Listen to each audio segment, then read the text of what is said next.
Okay, first of all, I would like to thank the organizers for inviting me, and in particular Malcolm Brown, who recalled that I was one of my directions of the research was related to ill-posed problems. So thank you for inviting here. It is, of course, a perfect place for workshops. Everything is very well organized, and I enjoy it. Okay, but now to business. So there was the title.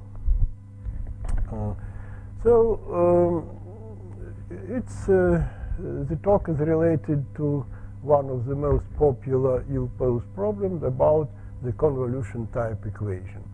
So we have a convolution of the kernel K with the function Z. Yes, if both are appropriate, have appropriate properties, this can be written as this standard integral, and this is the right-hand side. So we shall denote the exact solution of this equation corresponding to the exact right-hand side by U exact. The right-hand side will be denoted by U exact, and the appropriate exact solution by Z exact. So information about kernels. So the assumption is that it is a locally integrable function, and further assumptions are in terms of the Fourier transform. First of all, Fourier transform is not equal to 0, and it satisfies this or this estimate. In the first estimate, it is estimate below, so the Fourier transform of the kernel of omega is greater than or equal to some constant multiplied by the following expression: 1 plus modulus of omega 1. Omega is a vector in Rn, omega 1, etc., omega n.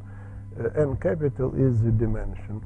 So omega 1 to the power L1 over L capital, etc., omega n to the power Ln over L capital.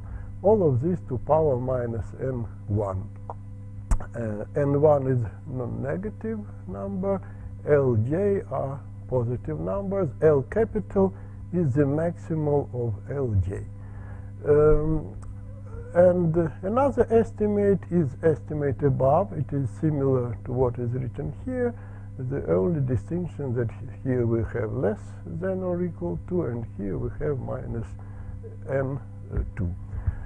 But the most of the results are related to this first estimate.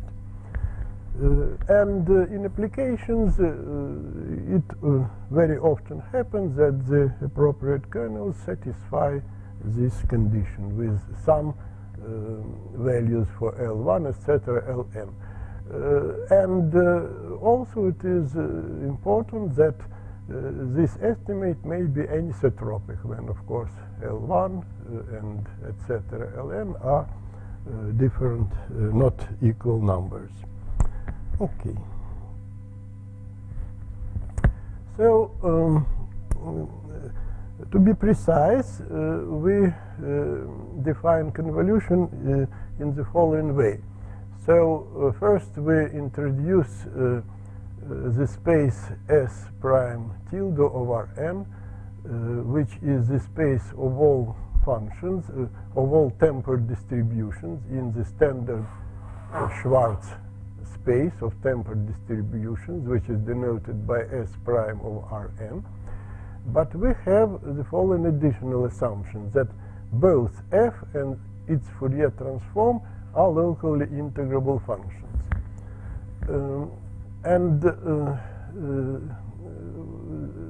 This definition helps us to give the following definition of the convolution. So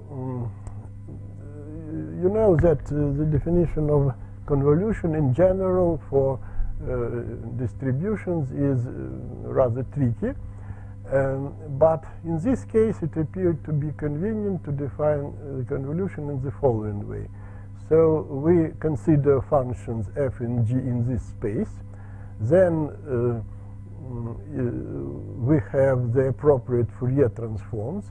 We assume that ordinary product of these two functions belongs to this space. Again, in general, if f and g are tempered distributions, Fourier transforms are also tempered distributions, and the product, you have problems with defining the product. But in this case, under this additional assumption, this product is just pointwise product of these functions, which are functions in L locally of Rn. And the assumption is that this product should belong to this space. Then you can define the convolution in the following way. So you take f and g in this space, take Fourier transform, multiply the Fourier transform, and take the inverse Fourier transform.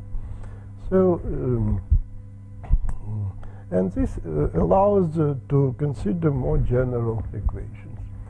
Okay, so now the definition, the precise definition of the exact solution. So given k and u with index e in this space, the function ze in the same space is a solution to this equation, which by the definition at the previous page means that the exact solution that e is a function in this space satisfying just the simple equation, the Fourier transform of k multiplied by the Fourier transform of ze is equal to the Fourier transform of the exact right-hand side. Then, of course, we can divide. Under our assumption, these are ordinary functions, so, and we divide in ordinary sense, but we assume that this ratio belongs to this space. And then you can write explicitly the exact solution in the following form, that the exact solution is the inverse Fourier transform of this ratio. But of course, this formula is not much helpful because we have instability. So if instead of exact right-hand side, we consider right-hand side with error, then this formula is unstable. And the problem is to construct regularized solutions which converge to the exact solution in a certain sense, of course, by using additional assumptions on the solution and on the error. So now I give the definition of the regularized solutions. We have z alpha delta, two parameters, alpha and delta. Delta is just the error in the right-hand side. So now we consider the right-hand side u delta, which is the exact right-hand side plus the error delta. And alpha is some positive parameter. And the precise definition of the regularized solution is as follows. So we have the Fourier transform of the right-hand side given with error, multiplied by the Fourier transform of the kernel of minus omega, and we divide by the modulus of the Fourier transform of k squared plus alpha, and this factor, which is 1 plus omega 1 squared to power L1, plus etc., 1 plus omega n squared to power Ln. And I recall that L1, etc., Ln are the parameters in the assumption on the kernel of, on the Fourier transform of the kernel k.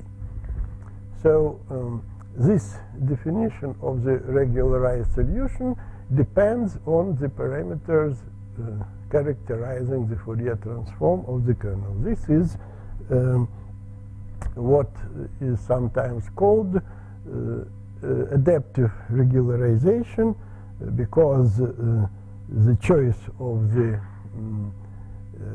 approximate solution depends on these additional parameters. So, so in practical calculations, wide use is made of the smoothness Stikhanov's functional, and it was already mentioned at several talks at this workshop. So this is a very general approach, rather natural.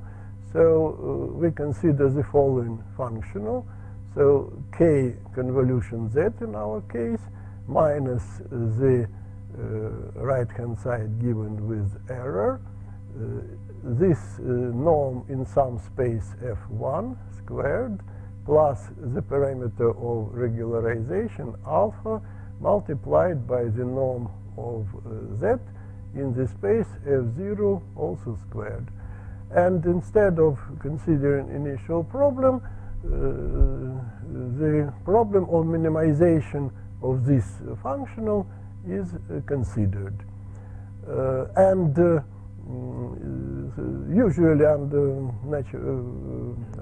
rather simple assumptions, one can prove that this minimization problem has a unique solution, and this unique solution is taken as an approximate regularized solution. So, of course, very much depends on the choice of spaces f0 and f1. And maybe this is the most important problem when you use Tikhonov's functional. So in standard cases, in simplest cases, usually f0 is just Sobolev space, say W1, 2, or H2 in other notation, and f1 is, say, L2. And in many cases, this works perfectly well. However, it also happens that this assumption that the solution belongs to Sobolev space is too strong, and it causes problems when you try to construct approximate solutions. So the main idea here is to choose these spaces in a different way, and this different way is related to spaces with fractional order of smoothness. In two words, the idea is as follows. So instead of considering f0 to be Sobolev space of order 1, you consider the space of with fractional smoothness of order less than 1, and this order may be any positive number between 0 and 1. What happens in this case? Still, the problem is still stable, but the assumptions on the solutions, a priori assumptions, are much weaker. More than that, if the parameter of smoothness is sufficiently small, then this space contains unbounded functions. So, and this is important in some problems in geophysics when the appropriate convolution type equation has exact unbounded solution. So in order to recover such unbounded solutions, it is quite useful that the a priori information allows considering unbounded solutions. So, but now how it is done in this particular research. So later I shall give the general definition of anisotropic Nikolsky-Besov spaces with fractional order of smoothness, or even with arbitrary orders of smoothness, positive, negative, whatever. But currently we know that if the parameter of smoothness is non-negative, and these parameters p and theta are both equal to 2, then this definition may be given in much simpler form, and the norm in this general space for these particular values of the parameters p and theta equal to 2 is equivalent to a norm with index 1 which has the following form. It's given in terms of the Fourier transform. So the Fourier transform should be multiplied by this factor, sum in j from 1 to n, 1 plus omega j squared to power sj. And the norm, L2 norm of this expression should be finite. And it is convenient to use this equivalent norm in the definition of Tikhonov's functional. So in the definition of Tikhonov's functional, we set f0 to be this space with the parameters p and theta equal to 2 with vector L0, and f1 similar space with vector L1.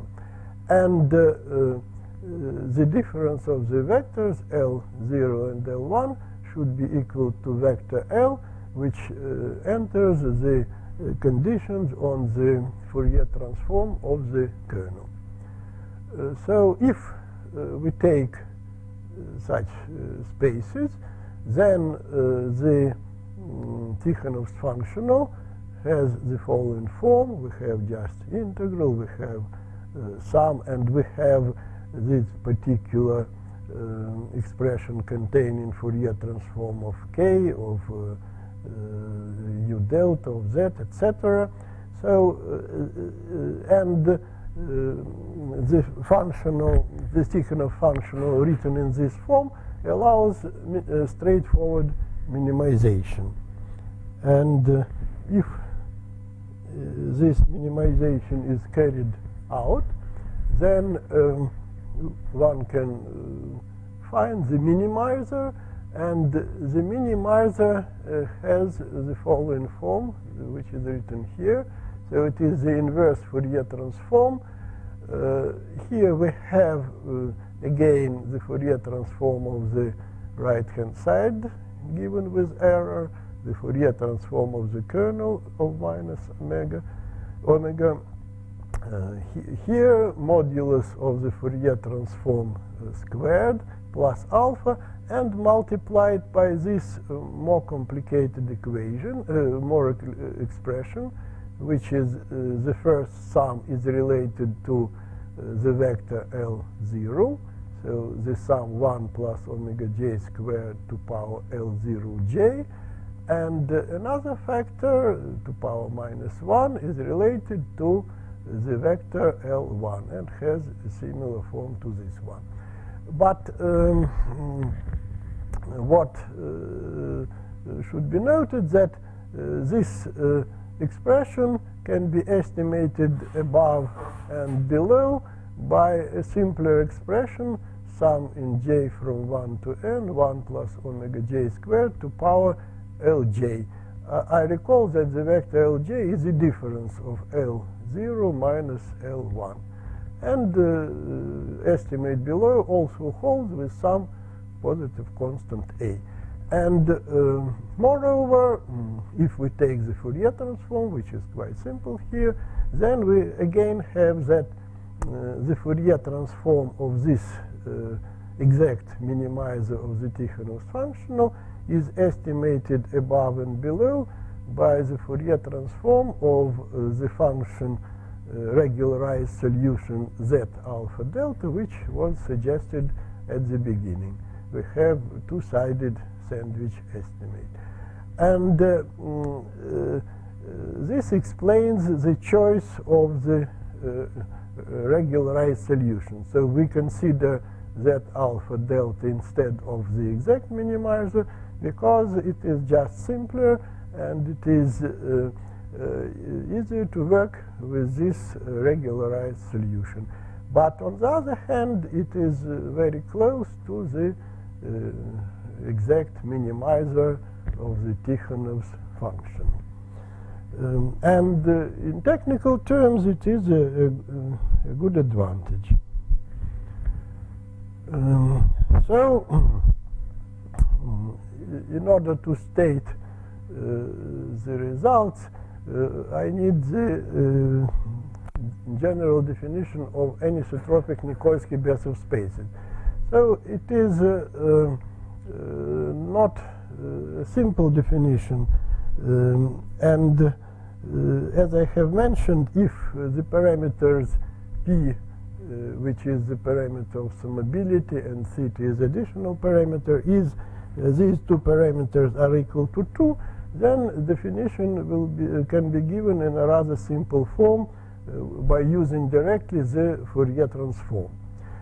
However, it appears that if p and theta are not equal to 2, then that straightforward definition cannot be used. And instead, a much more tricky definition should be used. I first show the formula and then I return to the previous page. So here is the definition of Nikolsky-Besov spaces in the most general case. So a function f belongs to Nikolsky-Besov space with the parameters p and theta and vector parameter s. If f is a function in Schwarz space, in general,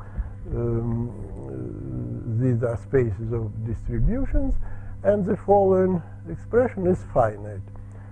How this expression is organized? So first of all, we take the Fourier transform of f, then we multiply this Fourier transform by some special functions phi k. I shall say some more words about these functions slightly later. And then we take the inverse Fourier transform. So here the f in general is a tempered distribution. The Fourier transform is tempered distribution, but functions phi k are good functions, so this product is defined, and the inverse Fourier transform is also defined. And then we consider this function, and we take LP norm of this function on Rn, and we multiply this by 2 to power k s, where s is some number which is defined via the vector s. And then we take everything to power theta, and the sum to power 1 over theta. This expression should be finite. So what happens if p and theta are equal to 2? So of course, in this case, you can kill the Fourier transform by using Parseval's equality, and then by using the properties of functions phi k, which I shall say some more words about them, you can reduce this expression to the integral which I showed at one of the previous pages. So now we return back. So I have said that there is a parameter s. It is some kind of average smoothness defined by the vector s. So as what is related to the properties of function phi k, in fact, functions phi k in a certain sense are the collection of this function gives approximate smooth partition of unity. These are infinitely differentiable functions with compact support, and the support of function phi with index k is contained in the difference of the balls. Ball of radius 2 to power k plus 1 minus ball of radius 2 to power k minus 1. There is also a certain assumption on the behavior of the derivatives of these functions. And the class of all such functions is denoted by f capital. As I have said, importantly, these functions give us partition of unity. The sum of phi k of t is equal to 1. So it is a partition of unity, a special partition of unity with regular entries. Okay, but what I would like to emphasize once again, so if s is a positive number and s is sufficiently small, then a function belonging to this space may be unbounded.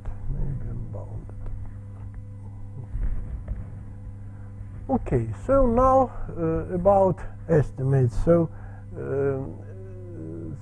the important point is that we assume that a priori information about the solution and the error is characterized by membership in some anisotropic Nikolsky-Bessev spaces with arbitrary positive vector order of smoothness, vector s, s1, etc., sm. In this case, we consider positive values of si. And the main estimate is of the following type. So we consider the difference between the exact solution and the regularized solution, the definition of which was given, z alpha delta, in some space of such type. Parameters are p2 theta 2 s2 on Rn, and this is estimated via some constant multiplied by alpha to positive power sigma 0, and this is multiplied by the norm of the exact solution in the Nikolsky-Bessev space with the parameters p0, theta 0, s0 on Rn. And the second term is some constant multiplied by alpha now to power minus sigma 1. So sigma is a positive number. So, and this is multiplied by the norm of the error in another Nikolsky-Bessev spaces with the parameters p1, theta 1, s1 on Rn. So of course, C0, C1 are independent on, depends only on the parameters. Alpha is any positive number, and importantly, sigma 0 is positive, and sigma 1 are positive numbers. They are from 0 to 1. So this estimate is, in fact, the aim of the research, because it allows to do the following. So it explains that if the error measured in some Nikolsky-Bessev spaces is such that it tends to 0 in a certain sense, then we can construct the regularized solutions which converge in a certain sense to the exact solution. So in order to do this, the simplest way is to minimize with respect to alpha. So this inequality holds for any positive alpha. If you take the appropriate value of alpha, then you obtain the multiplicative estimate, which is written here.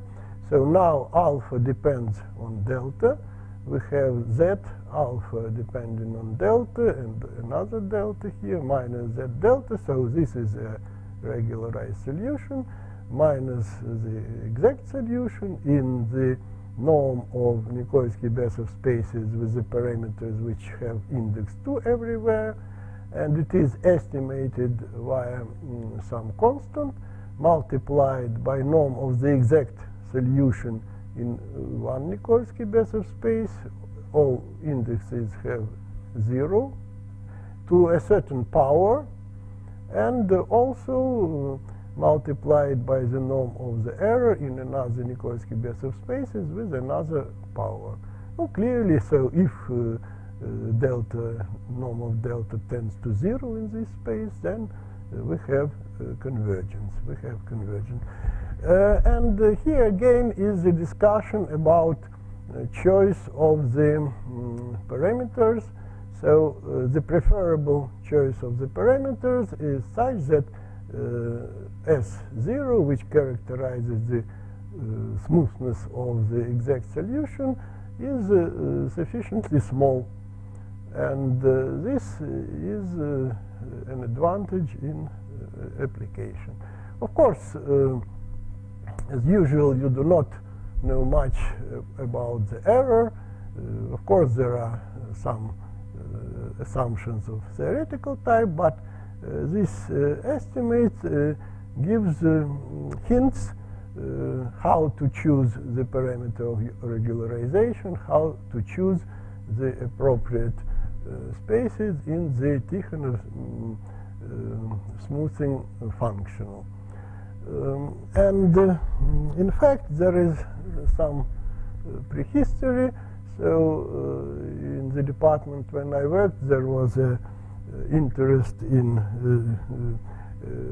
investigation geophysical problems related to oil search, and they explained me that problems that the standard assumptions in Tikhonov's functional by using Sobolev spaces appeared for their particular problem to be very restrictive and did not allow to obtain good convergence and so on. And we discussed many times, and then we tried this idea. Of course, you need to use here a technique related to these spaces with fractional order of smoothness, but from point of view of application, what was done, so they just in their particular calculation, they have chosen some particular Nikolsky-Besov spaces with, say, parameter, in that case it was isotropic case with the parameter of smoothness, say, 1/3. And it was possible to implement this. I have given the definition of this space for the case p equal to 2 by using the Fourier transform, but there is an equivalent definition in terms of differences, and that definition, it was possible to use that definition for implementation of an appropriate algorithm, and there were confirmations that it helped to have some practical algorithm. And of course, there are many methods of related to oil search, but they were interested in the cases where the oil basin is rather tricky, maybe consisting of several sub-basins, one above another, which gives a very special picture of the surface, and so on, and so there were confirmations that this idea finally worked. Okay, so yes, this research was conducted with my colleagues and my former postgraduate students. In particular, in Cardiff, it was Garcia Almeida from Mexico, and we have the appropriate paper which is published in journal Inverse Problems. Also, some further investigations were related to obtaining similar results, analogs of these results in the periodic case, which was done by Logon and Tararikova.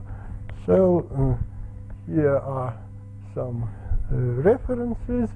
So probably this is the main reference number 6, the detailed results were published in that paper. Of course, there are theorems which I do not show here with the appropriate assumptions and so on, so on. In 2 words,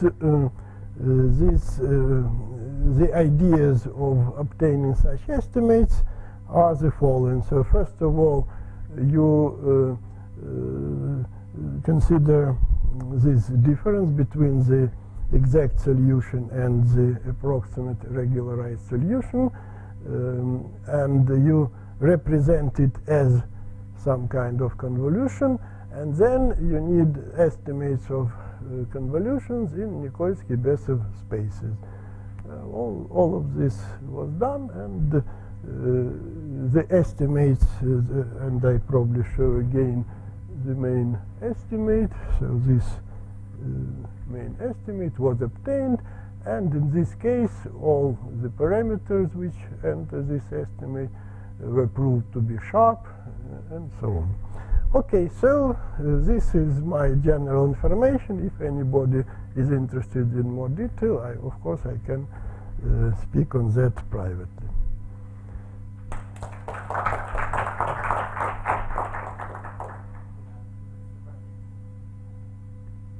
In section 2.3, you find some inverse formula which resembles actually Wiener filtering. I think, right? Yeah, that's one.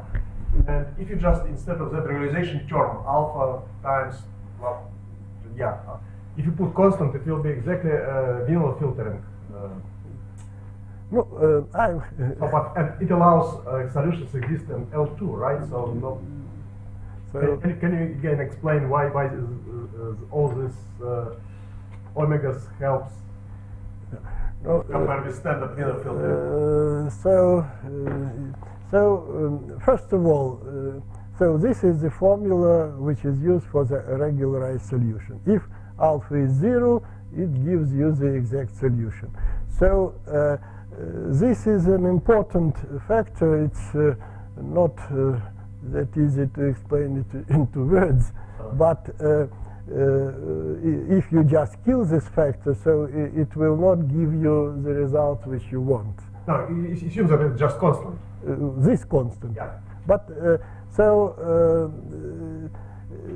constant is some limiting case which is not very good. So in these formulas, L1, etc., Ln are positive numbers. So they can be small, but when they are small, so then you have some problems with that. Question? No, so let's just have picture again.